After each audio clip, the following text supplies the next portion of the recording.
1.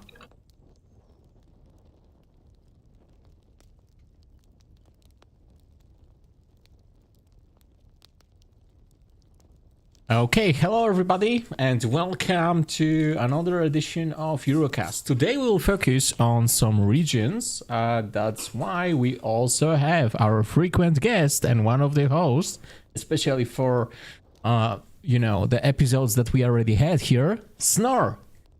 Yeah, thank you very much. Thank you. Nice to be back, I should say.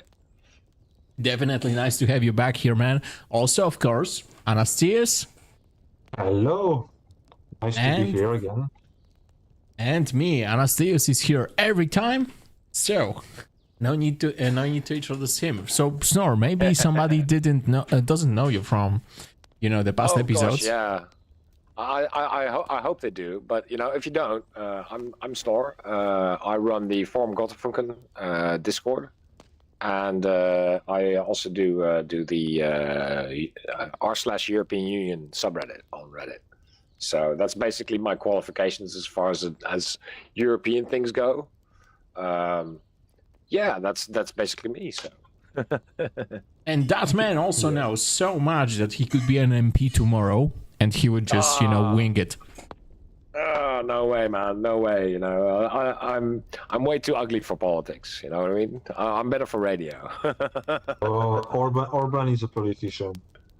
That's true. That's true, Think about Orban, or don't think about Orban. Let's not think about I'd rather Orban. not think about Orban. Thank you. Yeah, that's definitely could be a bad idea when thinking about Orban. So, maybe let's start with news, and for that, let me first ask. Yep.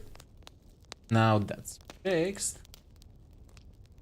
Oh, I love these live casts. By the way, I must say, I listened last week and it was super cool.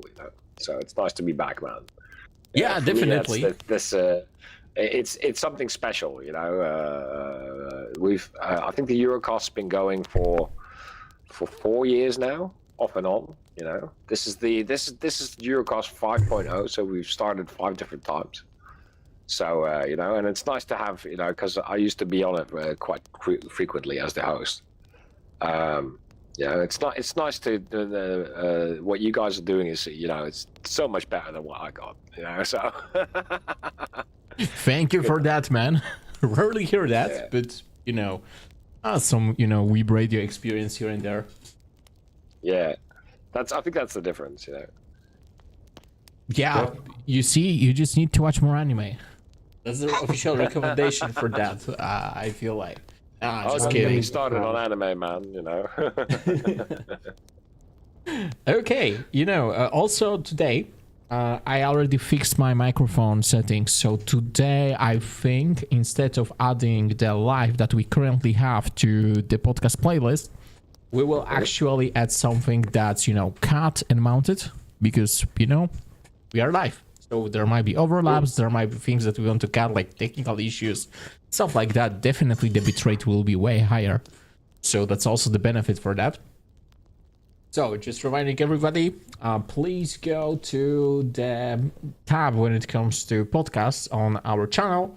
There you can find the actual podcast here and every episode. There's like every episode of live that we did, and currently we just plan to, add some pre-recorded content or other post-recorded content that's also cut.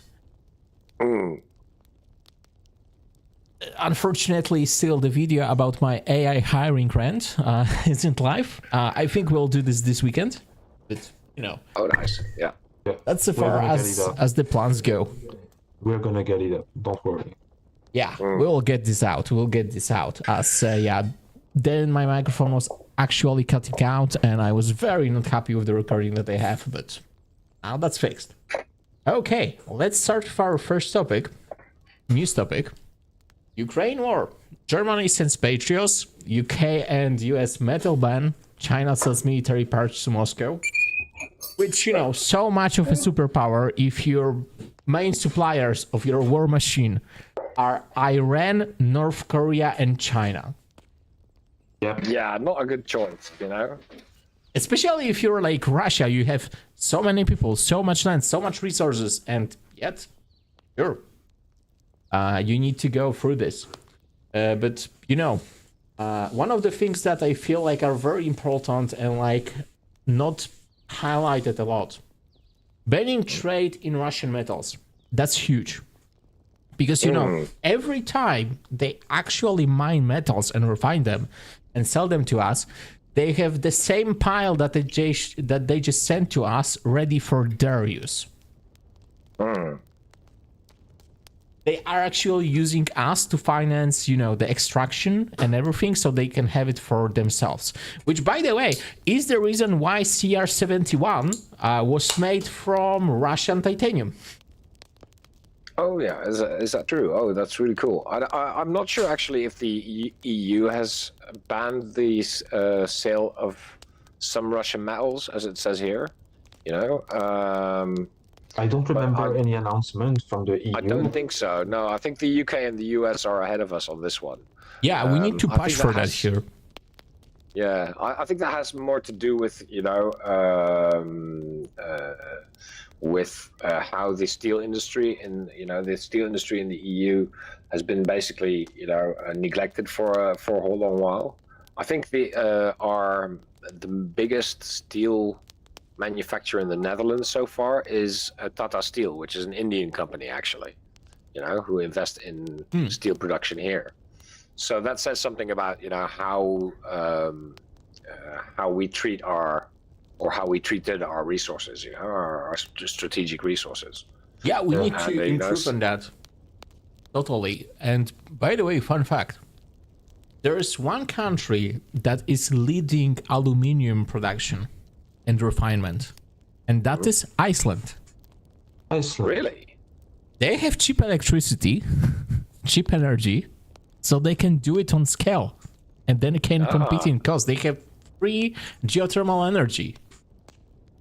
Oh, yeah, they use renewable. Yeah, exactly. This is that's really cool. Actually, I know they have a lot of geothermal energy there, but it's nice to see them using that in a constructive manner, as it were, for industry. Yeah, which is great. I mean, we've been trying to do that now. Excuse me. In the EU for a while.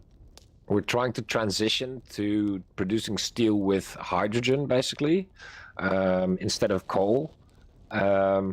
But you'd still the problem is converting the furnaces and things like that. And also you need lots of cheap energy to produce that to fuel that process. Which exactly. I'm very happy that solar is getting up and everything because now we can work on the rest of that economy. Yeah. I mean, there was a time where we had an industry with a more diverse portfolio as far as energy goes, but I think it was more of a case of mismanagement on the upper echelon that led us here. But right now we're doing a resurgence, and we're more serious about it now than we were then. So we're definitely on the right track. Yeah, absolutely. I think the original idea of the EU came from the coal and steel community, didn't it?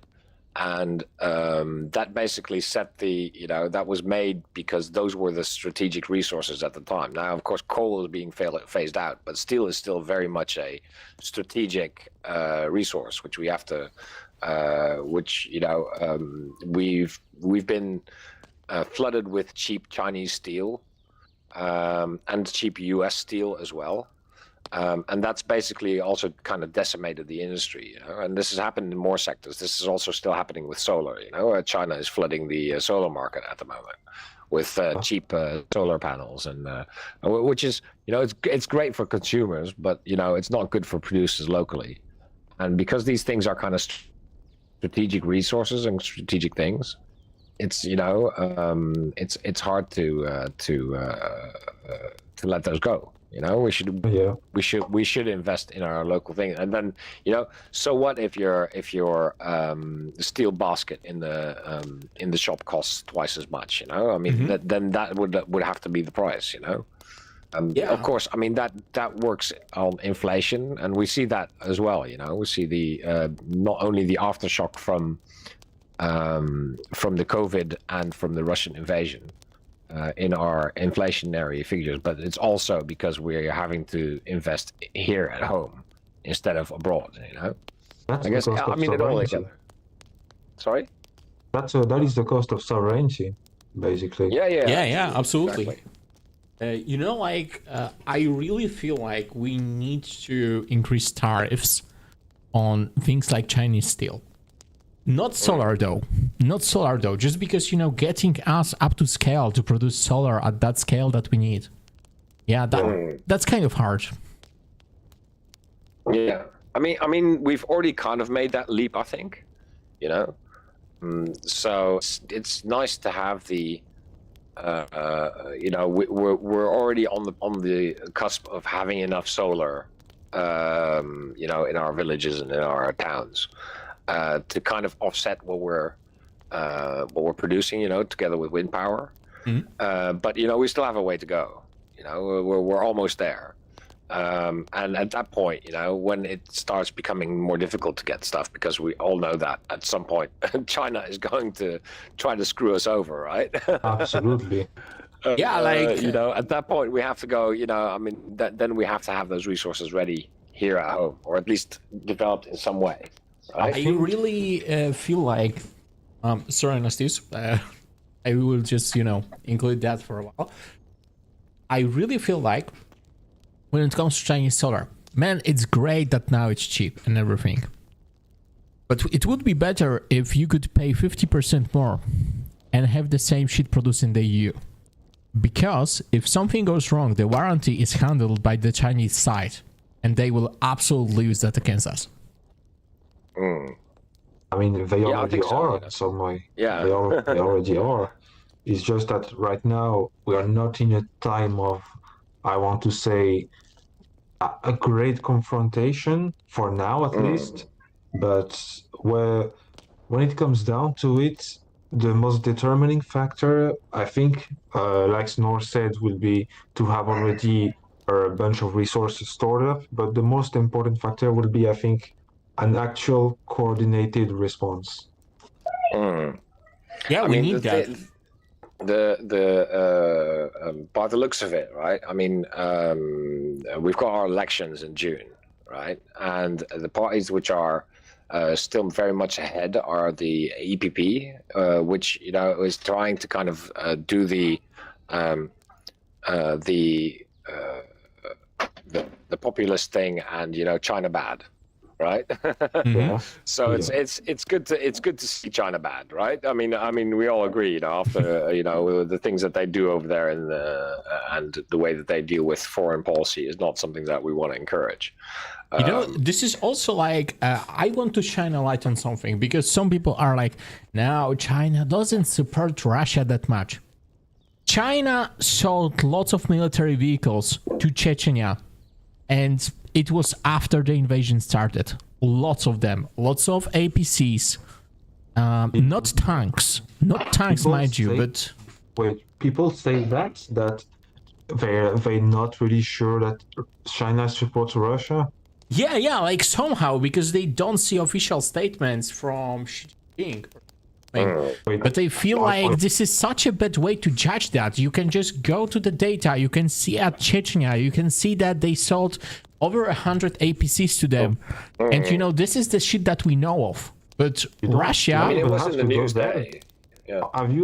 I'm sorry to interrupt you. I just wanted to chime in, because you don't even have to go as far as seeking out the data, because I'm not aware if you know about the public statement of the Chinese ambassador here in France. We had him on live TV on one of our national channels called LCI. If I had the video on hand, I would show you. But he basically said word for word, verbatim, that the former Soviet countries didn't have a right to self-determination, basically. Yeah.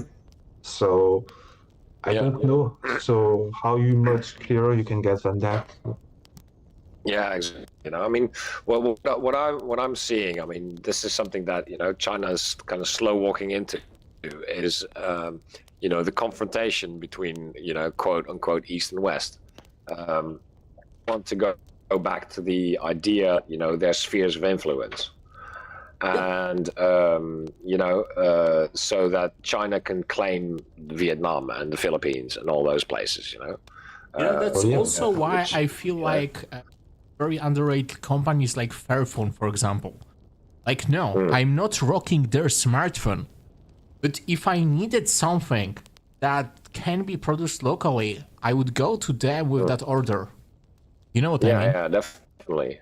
Yeah. I mean, Nokia is, I mean, it's one of those companies which is, serves as a warning to other companies because, they were at the top of the market and something killed them, which was the iPhone, right?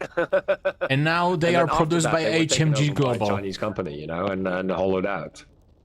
Yeah, exactly. So, all their innovation that can introduce to the market potentially, there isn't any innovation really when it's smartphones. Look at the mid-range. Don't look at the high-end. High-end will be always flashy. They will try to find something to differentiate, like, introduce a feature to try if it takes a hold, whatever. Look at the mid-range. You know that most of the Samsung phones in the mid-range are not actually designed by Samsung? Yeah, exactly. I mean, that's just it. It's. I'm not too familiar with the tech system when it comes to the manufacturing part, but I wouldn't be surprised because a lot of people, companies in general nowadays, are outsourcing because it's a simple thing to do. So would be surprising. Like you buy Apple iPhone. Sure, whatever. It was produced by Foxconn in China. Now they have a factory in India. They're ramping up production, but it's not enough. It's not enough. We're so complacent. I'm telling about, the US and the EU. We went so complacent with this shit. And we need to walk back from this. I mean, the idea was, right, that, through including China in the global system, they will liberalize. They liberalize, and they'd have to choose. Choose, either capitalism or communism. Well, they've chosen neither. They've chosen authoritarianism. So, oops. Yeah, and we enabled them. We financed their system. Yeah.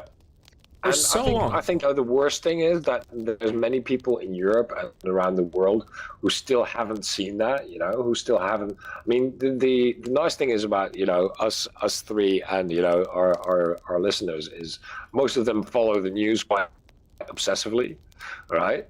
So we know this shit, right? But people that, that work or that just listen to the radio and stuff, they don't get this stuff, especially not in Europe where, I know it's different in France because France has a lot of people, so you get more of a media landscape.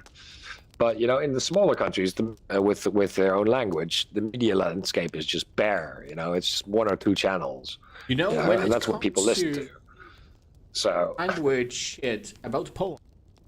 There is a rise in.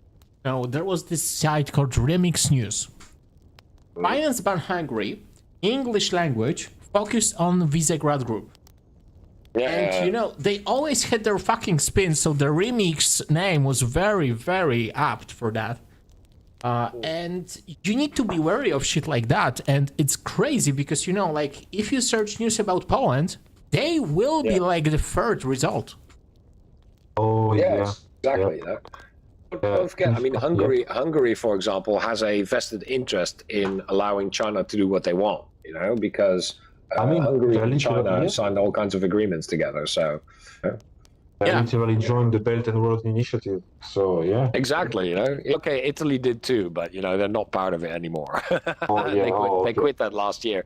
Meloni actually quit that, which was quite surprising, By the way, like for the, the new Silk Road or whatever, the Chinese initiative, that Poland is strategically placed, but fortunately...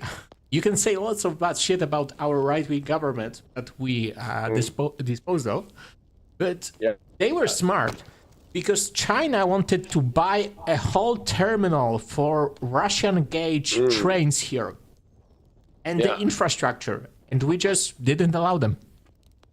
Yeah, good, but Poland, I must say, Poland is one of those states been overrun by either the Russians or the Germans so many times, right? That it's refreshing to see how incredibly, you're like you first want to you want to make sure that there's no tricks behind this one. You know what I mean? Yeah. Exactly. Yeah. But So that's at always- the same that's always- time, I mean, yeah. they sold a refinery in Gdansk to Saudi Arabia, which is just, come on. yeah, exactly. I mean, That's really bad in a way, but I know it's really realistically choosing between a lesser evil and a greater, but between Saudi Arabia and China, in the long term, I'd rather take Saudi Arabia, frankly. yeah. But they got a sweetheart deal Truth. on that due to leaked documents, which, by the way, aren't public. But Orlen is a public company, so that's crazy. Like, we need to know about this shit. This is a strategic thing for Poland. And Yeah, exactly. I mean, yes. Yeah. I Again, I mean, believe. this kind of comes down again, to what the purpose is of all this. If it was just for commercial interests, yeah, sure. I don't mind Americans buying, a port in the Netherlands or in Poland or something like that, because as long as there's commercial, but as soon as political interests start taking priority, when they try to push to transport goods which could be detrimental to the country that they're in, like the Chinese are doing with airports, then it's not good, I mean, a good example of this is what's happening with the stuff in Ukraine at the moment. Russia is basically trying to ship goods and oil from the Donbass areas, and from Russia to finance their war. And they basically have ports in Greece and around the Aegean in Turkey as well, which are owned by China. So, basically Russia is just directly shipping stuff to China. Right, that's legally how it works. So there's no, but they're in Turkey, but it doesn't matter, right? When it comes So to it's yeah. That you were gonna say, sorry.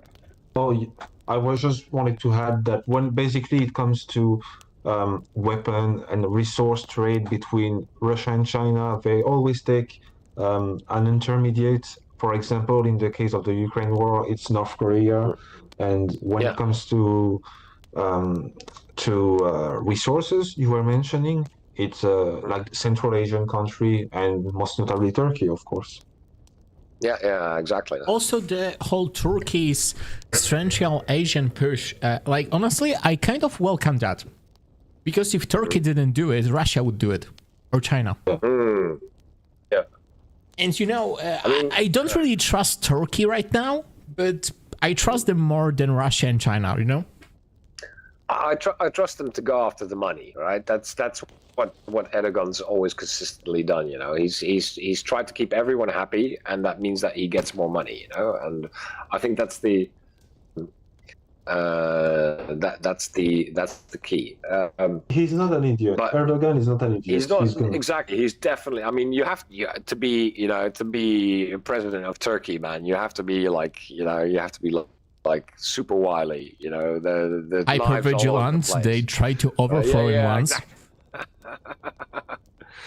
Yeah, exactly. He had that coup against him as well, didn't he? And he survived Which didn't that. work, and That by says the it way, all. honestly, I feel that's a great thing that it didn't go through, because, what's the alternative? What's the alternative? Do we know what the hell would happen if that coup would succeed?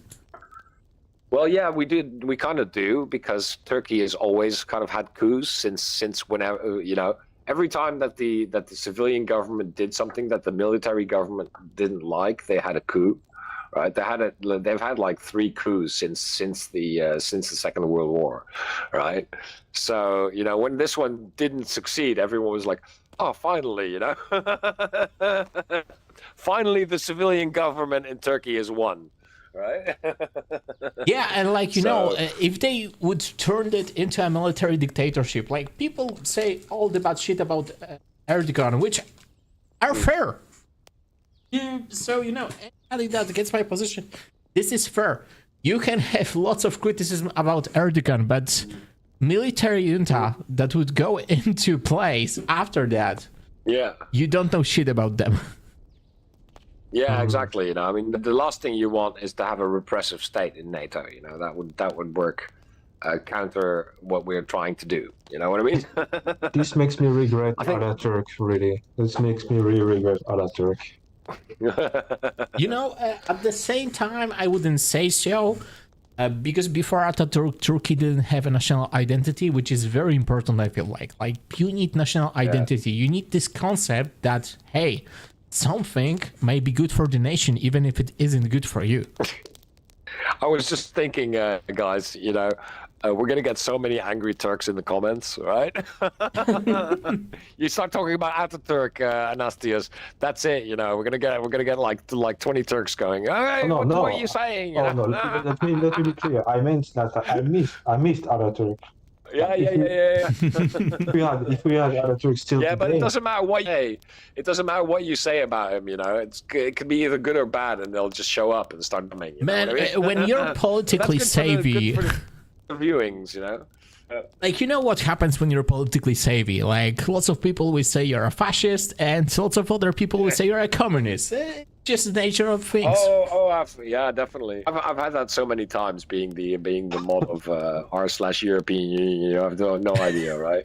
So I've just decided to comment as little as I can. You know, I only answer if I can, if there's no way that people are gonna go, oh, you call me, right? That's why you like the podcast so much. Now you can comment. Yeah. Now your voice can be Exactly. heard. I know. You know, at the same time, my friend did describe me as a Euro nationalist. I think that's fair. Honestly, Yeah. I like that label. best kind Yeah. of fashion place. I also moderate on occasion. I pop in and moderate the European Federalist subreddit, which is also hilarious. You know, I'm kind of a federalist, I guess. You know, I'm kind of a latent federalist. I'm like, it'll happen anyway, so why push it? Yeah, but But, I also feel like that. You get some good content there. That's for sure. You know, there's some people really passionate about it, which is very nice to see. To be honest, you know, I like people being passionate that about makes the sense. European project. That makes a lot of sense when you consider that the Netherlands are the only party, I believe, to have a federalist party, I believe. Yeah, I think so. Yeah, No, but we've Volt got parties for Europa everything, is in lots of countries. I know, like, because, you know, everybody that joins our Discord is a member of Volt Europa. Like, we have almost 100% overlap, which, I mean, says a lot. Probably, yeah. Okay, Paul let's jump says- to Paul other in the topics, chat. maybe. Oh yeah, okay, yeah. We need to continue, but at the same time, yeah, Germany will send Patriots, which is great. Ukraine needs way more Patriots and ammo for them. That's something we can all agree on. Instagram Exactly. to blur nudity as part of new features to protect minors from sextortion. Okay, hot take. I don't trust anything that Meta does at this point. When I learned that Meta did create a VPN just to spy on you using Snapchat, I wasn't even surprised. That's the issue that I have with them, you know? Yeah. And that's on Snapchat, you say? Yeah, because they felt like Okay. Snapchat was stealing users from them. So they bought a VPN and assigned engineers. This was called Project Ghostbusters, because of course it was. When did you learn about that news, basically, that they were basically spying you through Snapchat? Was it in 2019, 2017? Yeah, this was around 2019. Now we know about this 5 years later, so secrecy is at play here. So that's additional thing why I don't trust them. Like, if they kept this secret for so long, what else they hide? No? After Yeah, I Cambridge Analytica, which they did know was meddling in elections.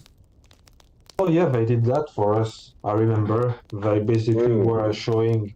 I'm gonna say, to not to be too political, biased ads during election times with shadow profiles, and yeah, for sure they were doing that.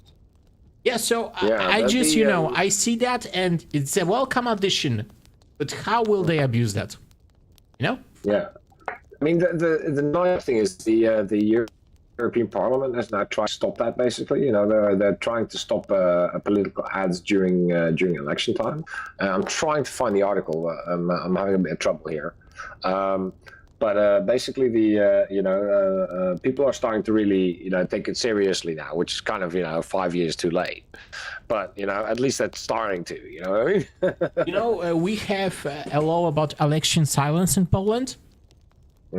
Basically, when it starts, you have like several days in which there are no political ads. Like, but sure, those one that you hanged on the street, they are allowed, but you have to do before that deadline. And after that, we don't talk Just about not the in media. elections. Oh, that's quite good. Yeah. Yeah, so you can make up your mind. There's no such thing. Yeah. I mean, the thing is as well that when it comes to new media, we see that the far right and the far left always embrace the new media quickest, basically. And in the case of TikTok, for example, we all know that TikTok is, a Chinese. Yeah, you site, cannot enforce this one on TikTok. Like it was happening all the time. And by the way, also in Poland we have this thing called bazarek, which is bazar. And people are just, creating puns about, the political parties' names and are using like, names like onions or whatever. Yeah. Or oranges, pomarańcze for Koalicja Obywatelska or Platforma Obywatelska, which is PO. Like shit like that. And they say like, it's 50 zlotys or whatever. And those are almost always incomplete exit poll results. And this always happens on Twitter. But right now, it's just so insane. Like you could rely on that and you could get accurate polling info. But trust me, as somebody that I've seen accurate exit poll info real time. Yeah. Nowadays, it's full of bots that push an agenda. Yeah. I mean, this is, having companies like Meta, trying to subvert this. And also trying to basically outdo the competition with this, and it becomes like an arms race of shit, basically. To put it's a self-fulfilling prophecy. Exactly. And I just feel like it shouldn't be going after the individual users because the law currently says that you need to go about individual users that posted something on like Twitter or something. You need to make a police report on that. And by the way, I did. Yeah. I did for somebody once that was just, spreading information that was so out of there that they felt like it was election manipulation. And I did that during COVID. I reported a lot of people to the police because, they were literally saying, you shouldn't vaccinate because it'll kill you. Right. We're snitching here. Like in the midst of the pandemic, right? And everyone's like, I mean, these are the people that would walk towards zombie apocalypse, right? They would barricade themselves in the house. They'd open their door to the zombies and go, "Come on in," These are the Putin bots. These are the Putin bots. Yeah, exactly. Yep. You can finish. I follow a lot of news on Twitter, and on Twitter, I don't know if people know that you can pin your lists, right? So you can make a list of people to follow, and then you can pin it, and it'll be at the top, and you can choose it. And I use that now exclusively because if I go into the normal, regular Twitter feed. Right? It's just insane, right? Political, it's just insane, right? Yeah, exactly. You have OnlyFans promotions and politics everywhere, and a mix of that, which is just. It's full of bots, full of literally Musk's dumbest tweets on the front page. It's literally, oh my god, I'm tired of seeing these tweets. Exactly, and I mean, maybe as well that it helps that I use this because. it means that the algorithm thinks that I'm one of those bots, so they leave me alone, right? You post Anastasius so was often. talking about this earlier, right? Anastasius was talking about this earlier, that when I'm on Reddit, because I post so many links, it seems like I'm a bot, but I'm not, right? Yeah, I thought you were a bot at first. I really just thought you were. Yeah, I get that a lot, by the way. I do get that a lot, you know. You're just a machine. Yeah, man. I'm a European, you know. I do occasionally just post a little meme in the middle on the r/Europe, you know, with a Y. Usually so that that's people what I know that see. I'm actually human. Usually that's what I see. Like usually it gets to so the top of my Reddit front page. Yeah. It's so funny actually when I see that you posted something, and I am always sending it to my wife because same. Oh man, that does me good, you know. Your karma feeds me, right? It feeds my heart. So happy to hear that, man. But trust me, like almost every time you post a meme, I'm sending it to my wife. It gets to the top of my Reddit feed, I always send it to my wife. Yeah. I've stopped posting as many as I used to, you know, but I do, you know, occasionally. That makes it more impactful, when though. Strikes, right? Yeah. I think one of my memes. I'll have to look into this, right? Because I haven't looked at my profile in a while, so I have to check out what my top memes are. Right, I'll get back to you guys. Definitely. Yep. We also have the regions to talk about, but we have like 15 minutes or something. I can 25, talk a sorry. little bit about my region, and then maybe Anastasius after that. Yes, start I mean, with I can you. keep it short. Yeah. You got the slides up, man. Yeah, I'm starting with ASML. Yeah, Let's go with exactly. ASML first. So let's talk about regions. So I'm from a region called Noord-Brabant in the Netherlands, which is basically the Texas of the Netherlands, right? This is how you should view it. It's very kind of independent-minded, I guess. People don't like to be compared to the rest of the country, or we have carnival and stuff like that. And we have a number of cities which are interesting to go to. Which is one of them is of course Eindhoven, which is where I'm from. And Eindhoven is basically the tech capital, I guess, of the Netherlands, right? Apart from Amsterdam, I guess. Well, Amsterdam is the capital of everything, you know. Right? If you want to start a business, you either do it in Amsterdam or you do it in Eindhoven. Those are the two locations. And it's also the home of ASML, like you said, which is the biggest chip machine manufacturer in the world, which China is always trying to get their hands on. So it's fun, what else? Oh yeah, we have a lot of theme parks as well. Works very well in Noord-Brabant. We have one which is quite interesting, which is called the Efteling, which is unlike kind of any theme park you've seen. It's based on like the fables of the Grimm fairy tales and those kind of things, and the rides also reflect this, the folk tales, and it's a brilliant place to go. So we're very proud of that. One of the things that we're not so proud of is the amount of drugs we export. Noord-Brabant is known in the Netherlands and perhaps all across the world as the main exporter of ecstasy and MDMA. Right, we do that very well here, and that also means that crime figures are quite high. let's me get to the graph on that, because man, you have some explaining to do.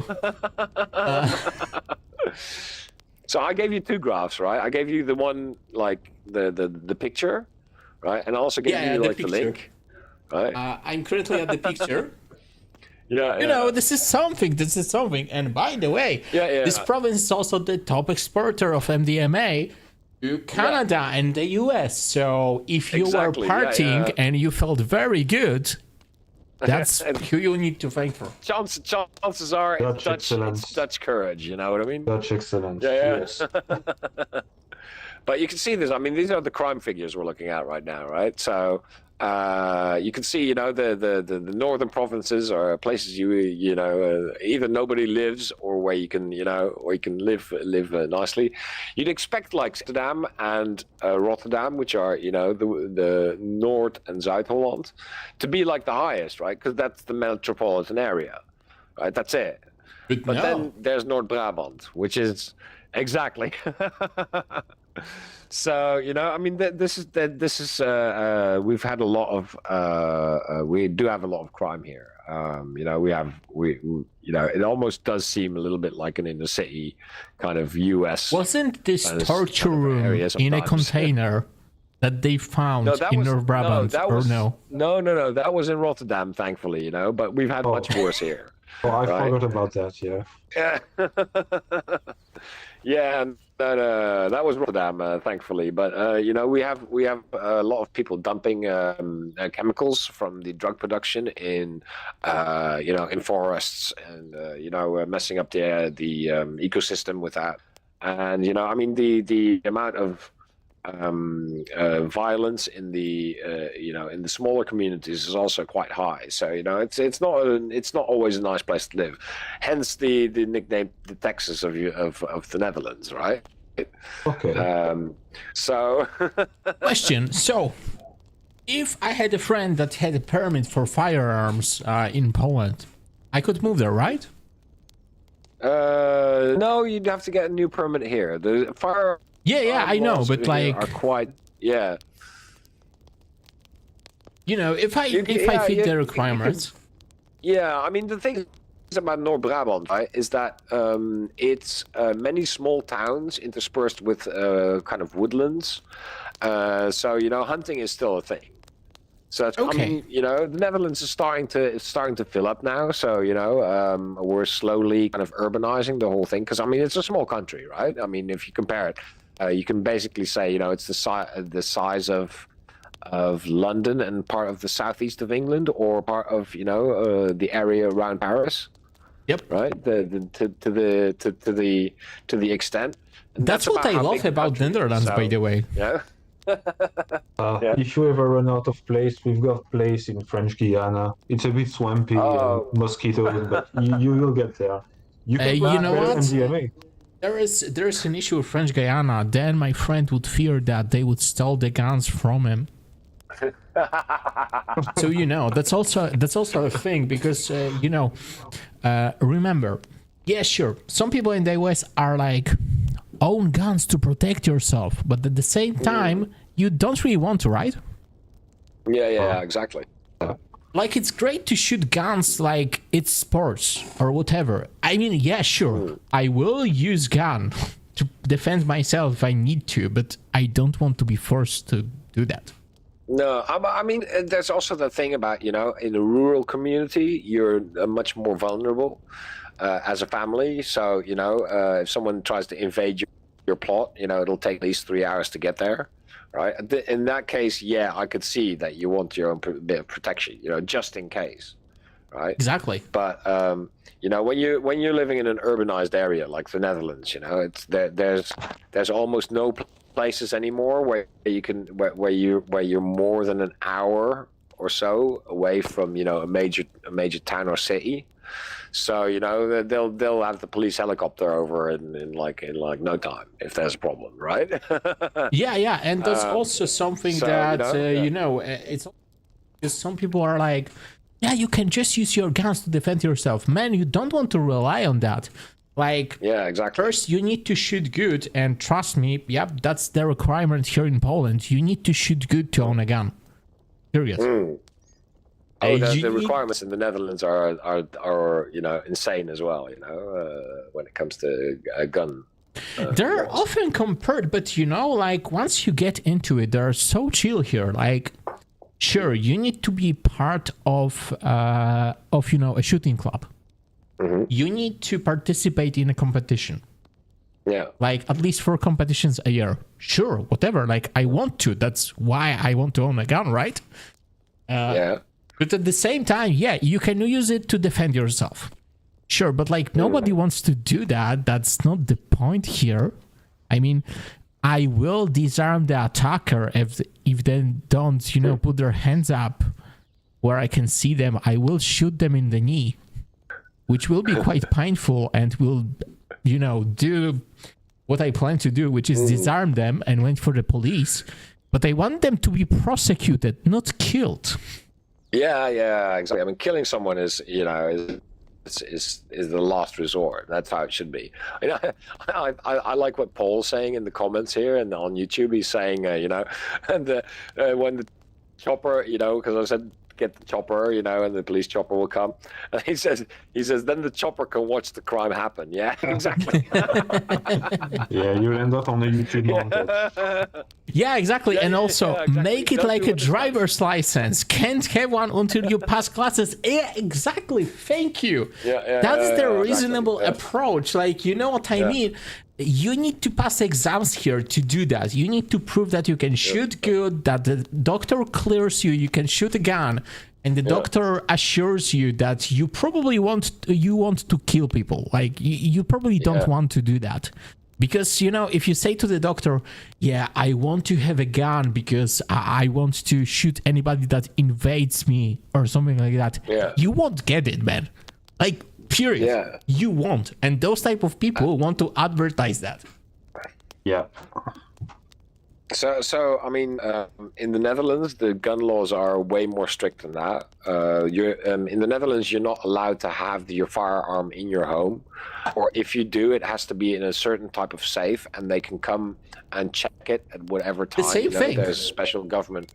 Yeah, and the ammo also has to be stored at the club. Basically, that's the rule. So okay, in the here Netherlands, you don't can get self-defense. Here you can have the ammo. It needs to be in your safe, and when you're transporting your gun, like in a car or in public transport, you can't do that here. But it needs to be unloaded.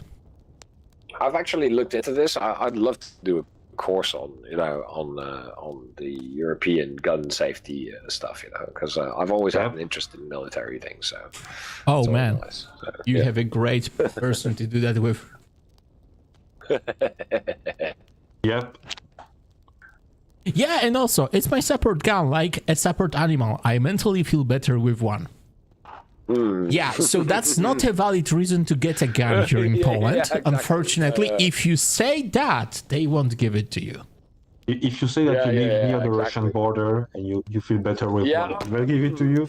Yep, they will. They will. If you're near the Ukrainian or Russian border or Belarusian border, if you say that, hey, I would feel better with my family if I had a gun, I can shoot well, this is the proof of that, they will give it to you.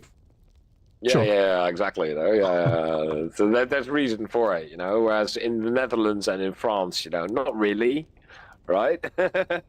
we go out and we shoot some boar or some deer, and that's basically it, We have a boar problem here. No Russians. Right? Yeah. We have a board problem Russians. here. That can be a legitimate reason, by the way. I'm serious. Like, you live in a rural area on the outskirts of a city, so not really rural per se, but close to that. And there are boars. Sure, you can get a gun, no issue. We do have them here, but like I said, because the Netherlands is starting to kind of urbanize all over. Right, there's very few places where you're more than a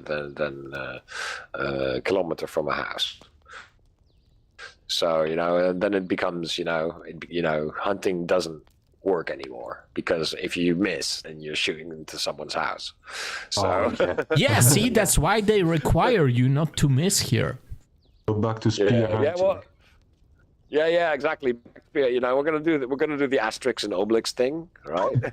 Just have, we've got the MDMA already, so we might as well, right? Just have a massive tub of MDMA and just drown someone in it, like with what happened with Obelix, right? Yeah. So that's a good idea, man. Us Dutch and us and the French, we can get along with that, right? We can do something like this. Yeah, and also, it will be very cool to do an episode on gun laws, because I feel like Europe is very misunderstood. Like, Americans are saying, like, no, those people don't own guns. That's not true. Yeah, That's exactly. I think very Sweden has not more true. guns than per capita than the US does. Yeah. Yeah, but Switzerland, Switzerland, yes. yeah, they're a little bit soft in the head sometimes with that kind of stuff. Can't help it. You know, like at the same time, like here in Poland, the requirements are constructed so in, you know, in some very bad case when like Russia invades Poland, you need to shoot well, because then they can actually either A, take your gun from you to defend the homeland, or B, they will task you with that. Yeah. Oops. Oh, So it's But a let's be double-edged honest, I sword. mean, when when it comes to self-defense, and there's as far as I know, there's like a 20-kilometer zone next to the Russian border in Poland where the military does not allow journalists and does not allow unescorted gatherings and stuff like that, because people are getting really nervous right now around the Russian border. Rightfully You've so. got the Suwałki Gap there, which is Yep. the area in Poland and Lithuania, which is between Russia and Kaliningrad, and that's only like what is it, 50 kilometers or something, 70 kilometers? Right? Yeah, and this is a part of Poland when actually it's very easy to get a gun there right now, which I agree with, honestly, if you think about that. But exactly. you will, I mean, that still is- need to prove that the doctor clears you, that you don't want to kill other people really, and you shoot well. Pardon. You know, because like some people like Kyle Rittenhouse, apparently due to the documents that are leaked, think that if you want to get to a military, you want to prove that you are ready to kill people. No, the opposite. The opposite. You need to prove that you can only kill people on command. And that's tricky. This is something that I say. Tell my son. My sons are very interested in military stuff at the moment. I mean, like all 12 and 13-year-old boys are. So and I always say to them, well, you have to learn how to follow orders, my boys. And it's always works really well because that's the way I get them to bed. So I'm trying to train them up early now. It's not always working, but at least Yeah, like when I was on the range, I stopped shooting, and my instructor asked me like why I stopped, because I misheard a stop signal. Like I thought I heard somebody saying pause, and they weren't. They were saying something completely different. But immediately I stopped. I put my gun down, and I went back. One step. And this is something you need to have ingrained in you. Yeah, exactly. And I didn't even question it at the time. After that, I was like, yeah, I misheard. Yeah. But, like, this is the kind of thing you need to have in you. And people like Kyle Rittenhouse, this is a very bad example for a gun owner. This isn't something you do. You don't go to a protest with a gun. Man. Yeah, exactly. Way too much Call of Duty. I mean, this is. I mean, the U.S. I mean, it kind of depends per state. Again, some states deal with it differently, but because of the Constitution and the Second Amendment, it's very hard for the United States to change those laws. Because of the way that their political system is set up. And the only thing we can hope is that for them that at some point they will elect enough people to change this. And that's going to be a big ask. I've seen the Second Amendment, and it says something about arming bears or something like militia. Yeah. Well-maintained militia. When and I think that the Polish law follows that. To the Yeah, point. that's exactly it. Like you It'll need be really you interesting need guys to that are see. well trained. Do you guys think that an EU-wide, how to say that, Licensing? gun use law. Yeah, licensing would be possible. I don't think so. Not I yet. don't know. Not yet. Yeah, Honestly, the stars will even have to here align in on that Poland, one. Yeah.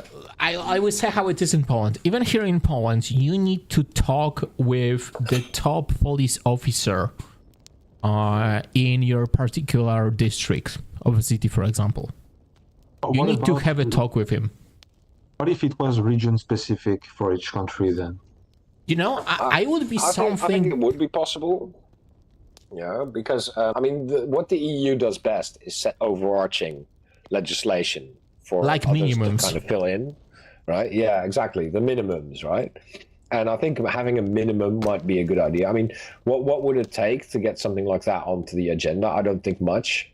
You know, apart, you know, I mean, of course, we're not hoping for a school shooting or anything, but when you talk about gun legislation, people are interested. Right? It's one of the things that, you know, people have reasonable Reservations? reasonable reservations about, and you know they can see the logic in passing legislation for it. And I think that's kind of something that for the, you know, when you're talking about how do you get EU legislation, it has to make sense at some level to people, you know, and enough people.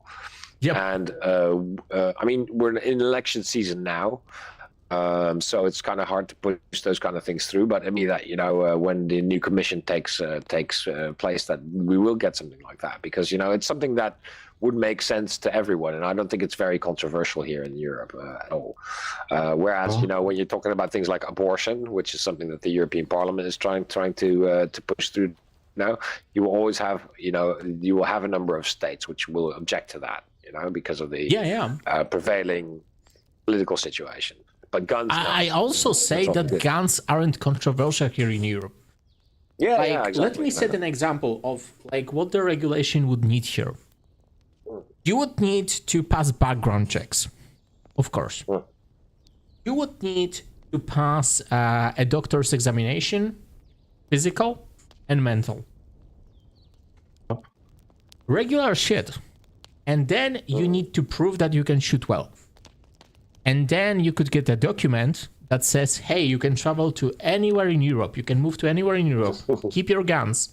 As long as you transport them safely, unloaded, in a case, attended. You know what I mean? Yep.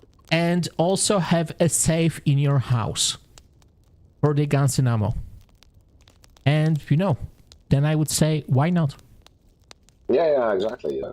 Or even, you know, it could also, I mean, when we're talking about gun legislation, we're talking about different types of guns as well. You know, you've got handguns, but you've also got rifles and things like that. You know, shotguns.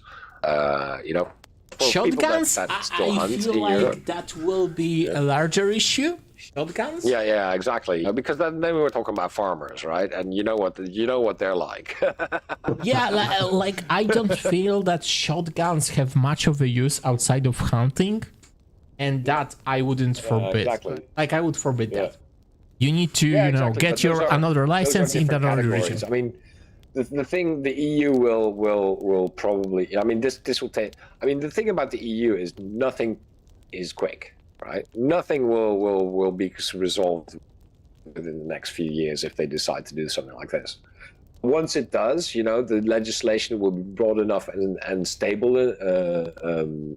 supported enough that it, you know, implementing it becomes a lot easier because there's more time to do it, right? And this is one of the reasons why when EU legislation is made and implemented, it almost always works. Right. Yep. They've taken all the contingencies, and you know, after years of debate, they've managed to get to a bit of legislation. I think that's kind of its saving grace. You know, sometimes being slow is a good thing, right? Yeah, and you know, when it comes to gun laws, I feel like we will have that at some point. Yeah, exactly. Definitely, especially with the situation we have now with Russia. Yeah. Because, you know, then you have a reserve, gun stockpile you can access as an army. Which is very useful. Yeah, exactly. And you also know where in the house it is, and that person is obligated to give you and surrender their guns if you ask for that. I mean, we've had that that shooting in Finland in a few was it last week or the week before? Yeah. You know, but those things are thankfully pretty rare in Europe. You know, I mean, if you compare it to other places. Yeah, like very rare. You know, and if you think about this, getting a gun in Finland is easy. Yeah. Well, easier maybe. You know, I mean, because of their national service. But you know, I mean, in Europe, because nobody really wants a gun. It's not considered a regular sport, as it were, right? Football is a regular sport, right? So I think that also, you know, that makes it more kind of like a specialist hobby to people, and people who are in specialist hobbies are always more willing to go through and jump through the hoops, right? I don't mind getting a background check if I'm, you know, a good example is the drone, the European drone certification that you have to get, right? To fly drones above a certain weight. You know, every country had their own kind of system, and then they thought, fuck it, you know, we're just going to put them together, right? And now you have to get a European drone certificate, which works across all the borders. Right, so yeah, and then you can like seamlessly, you know, operate the drone and everything, which is something I'm planning on getting, you know, because it's just cool. Yeah, exactly. You know, me too.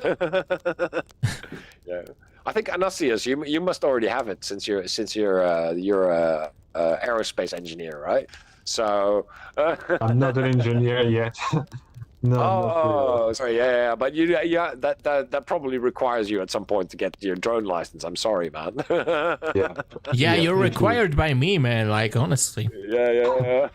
Come on, don't embarrass us. You know, something like that for guns as well. You know, so that you can transport your gun across the border. You know, you can go hunting in Poland if you live in Germany, right? Yeah, I'm all for that. There might already be. I mean, I don't know if there's already bilateral agreements, and that makes, you know, coming to a European agreement more difficult, because then you'd have to, you know, undo the bilateral agreement and then re-sign it through the EU. But you know, that's. I mean, this has already been done for a number of things, so it's not like that should be a real problem for, you know, to do that. So you know. Yeah, like right now, I'm pretty sure there's nothing like that, unfortunately. But you know, I would do that honestly, because why not? Like, this is my thinking when, you know, I just think like so many hoops I have to jump through to get a permit here. Like, I'm pretty sure that person doesn't have bad intentions, you know what I mean? Yeah, exactly. Even though you are, Julie, Poland is a pretty liberal country when it comes to this type of thing. That's a bit surprising that you have to go through so many hoops. Oh man, we are actually thought to be one of the hardest countries to get a gun in. I kind of agree. I agree. You know, to be healthy, mentally and physically. And, you know, lots of people just don't pass. Like, you know, here we have a record that actually gets cleared if you just don't do the bad thing. My record, honestly, is only tainted by weed. I'm fine. Just for the possession. So I will have to pass a drug test, and that's it. You know what I mean? Like, they don't care. That's going to be, you know, for me, that would be problematic. You know what I mean? Now, for you, it would be fine. It's, you know, pretty much decriminalized there. They don't check if you smoke a joint or not in the Netherlands. I can tell you that for sure, you know? Yeah. Like, they would probably check you for, like, you know, opioids, something like that, you know? Yeah. No, some harder stuff. Right? In the Netherlands, it would be, you know, if you walk through a street in Amsterdam, you're probably already, you know, so there's no point in checking, right? yeah. You just need to go to the city center, and then you will not pass. Exactly. Day out in the city center, you won't pass your gun license anymore. No. That's how this is going to work. You know what I mean? So that will probably have to be something in the EU legislation, you know? Yeah, like, you know, but what I like is that here, it's kind of Europe. Like, they will know you at some point. You're going through those hoops. They will get to know you. And the ultimate decision depends on that. That's why exactly. issues with gun owners are so rare in Poland. Once you get this, it's like a medal. You don't want to lose it, you know? Yeah. You know, and I think, and of course, I mean, things like what happened in Finland, where someone gets their hands on a weapon, but which has been stored by their parents, that's extremely rare. With the requirements for the safe, especially. Yeah. There's anyway, just guys, no chance. I have to go, unfortunately. We are at the end. I don't think we covered every topic, but that's fine. No, we have to do Occitania next time, Anastias, if you don't mind, because I really want to hear about your region. I'm really interested. So while we were talking, I was Wikipediaing it a little bit. But it's always better to hear from the source. Yeah, I'll make sure to give you a good I'll definitely, result. if you guys will have me, I'll be back next time. So Of course we'll have you, Of man. course we'll Like, have you. honestly, I hope that you feel that, if I'm hosting, it's easier on you. dude, you're doing a great job, and you too, Anastias. You guys are great. So Thank you very anyway, much. I gotta go. Thanks very, very much, guys, and we'll speak then next week. Yeah. We'll see you Bye-bye. next week then. Bye, man. Hey, so just for the finisher, sorry that we didn't get to talk about your region, man. No problem. Definitely, we will want to. The other news they want to cover, we will extend on that later. Is Poland won't accept migration relocation mechanism. Let me quickly fade to that. Yeah, so that's a thing. That's quite a surprise for me with current government, but I kind of get that. We are at our limit. We got like 2 million refugees from Ukraine. So Oh, yeah. I kind of get why. Probably he looked at the stats and decided that no, the current agreement wouldn't work. But like at least with the current government, I feel like he will discuss it, with the EU. Yeah. We'll work That is something true. out. I mean, the current agreement that has been decided recently, I believe, is a maybe good enough compromise to give more leverage for the countries which receive the most migrants. What do you think about that? Honestly, I don't feel like that's enough. I don't feel like the support mechanism that we have in place is good enough. I feel like this would require common funding in more, and I also feel like, Poland needs funding for stuff like additional housing, and we need that now after accepting so many Ukrainian refugees. Some of those people live 5 people in one apartment that has like 1 bedroom and then the living room, which is just crazy. But they have to do with it for now. It's better than getting bombed potentially, and we just need more affordable housing here, and we cannot do that ourselves, honestly. Need more funds for more infrastructure, for more housing. Yeah. Okay. Infrastructure, we have this covered, fortunately.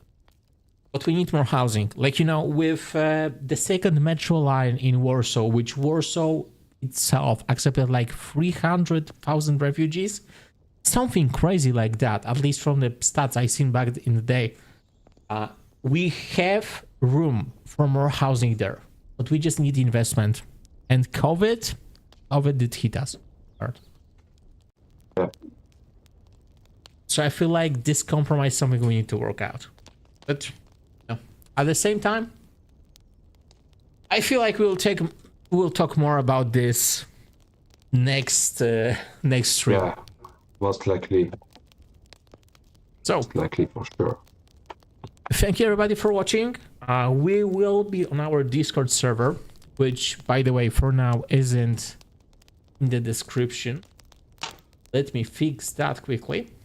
but you can join at any time. You're welcome to discuss Europhile topics with us and bring a new perspective. Absolutely. By the way, the server invite link is hidden for some reason right now. Okay. I will include that next week. See everybody. We will be in the Discord server.